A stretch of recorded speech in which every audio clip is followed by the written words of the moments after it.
Luke on Shaman TV, joined by Chris Millington. So 1-1 draw. What do you make of the game? I'm very disappointed. I think. Listen, we had some bright spells in the first half, comfortable in the game, controlled it. But it has to be said that our keeper was probably more threatened than theirs. You come in 1-0 at half time, and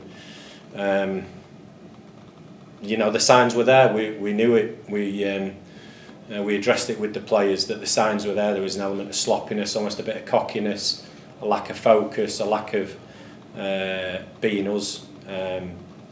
And a lack of quality. And then when you come out in the second half and you need to up your game, it's very difficult to do it when you've dropped down to sort of second and third gear. And because we dropped down to second and third gear, particularly the last 5 minutes of the first half, it's really hard to get going again.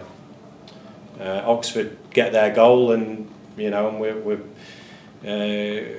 just couldn't lift the quality again, and there was a real lack of quality, movement, threat and imagination in the final third. It was very disappointing, and I know there'll be a big ruckus and a cry for more strikers and better strikers. It wasn't the strikers, it was the lack of quality in delivering the ball into the box, in finding the strikers, in creating chances, in carving open Oxford.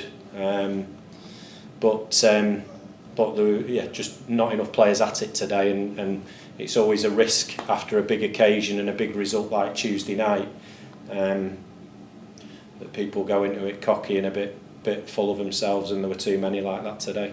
Obviously you mentioned Tuesday night, and obviously an unchanged team for today after that result. Yeah, maybe a mistake that. I look back on that and I think maybe I should have mixed it up a bit and freshened it up, and maybe added a bit of impetus by changing players to make sure that there were one or two hungry ones in there, because not enough of them were. I mean, I'll highlight Jamie Cook for his work rate, especially in the first half. I thought he was very good, and he obviously created the opportunity for Rob with a very clever bit of play. But maybe I should have made one or two changes just to keep people on their toes, and we don't want to be one of those teams. We want to rely on the lads.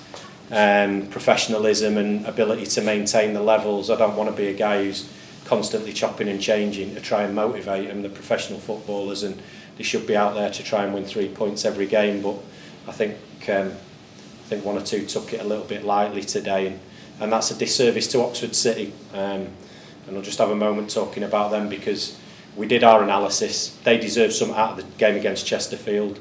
We made it absolutely abundantly clear to the lads what a threat Oxford City carry, and the fact that they will do better than their initial results in the league have shown. But not enough people heeded that warning, and ultimately we got what we deserved, and could easily have ended up on the wrong end of a result if we hadn't have had a little bit of luck towards the end. Of course, Rob Harker opening and scoring his second goal this week. A slightly simpler finish though than Tuesday night. Yeah, and let's say he scored a similar one in pre-season against Sheffield United, and it was Jamie Cook actually who assisted that, but in a slightly different way. So I've got no doubts on Rob. I think he'll score. One of the things I'm going to talk to him about is how he impacts games for longer periods now, because I thought he was good first half, but then second half I'm not quite sure what he's offered us.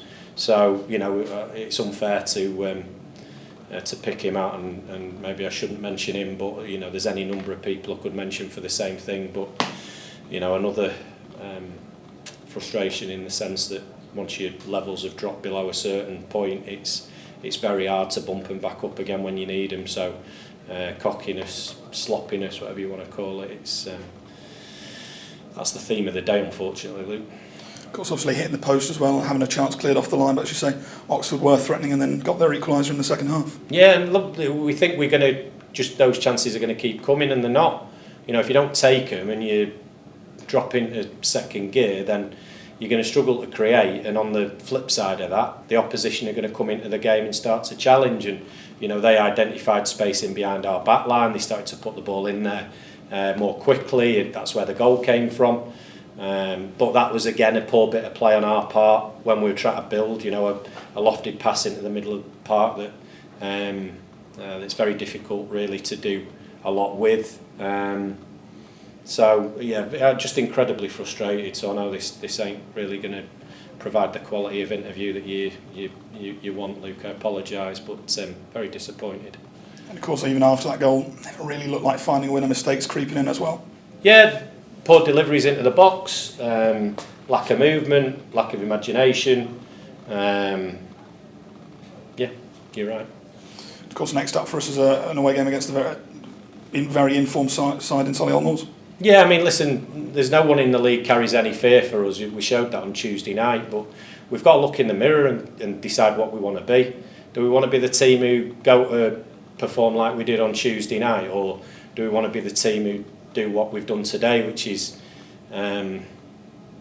squander a big opportunity to build momentum and to send a statement out to the league that we can back it up. So, listen, that's not up to me. I know what me and the staff want to do. You know, we want to propel this club up the division, and we work incredibly hard, in some respects against the odds, to perform. And so we need to find a blend of players who match that and want to do the same, because we thought we had it on Tuesday night, but then today clearly we've not. Thank you. Thanks, Lee.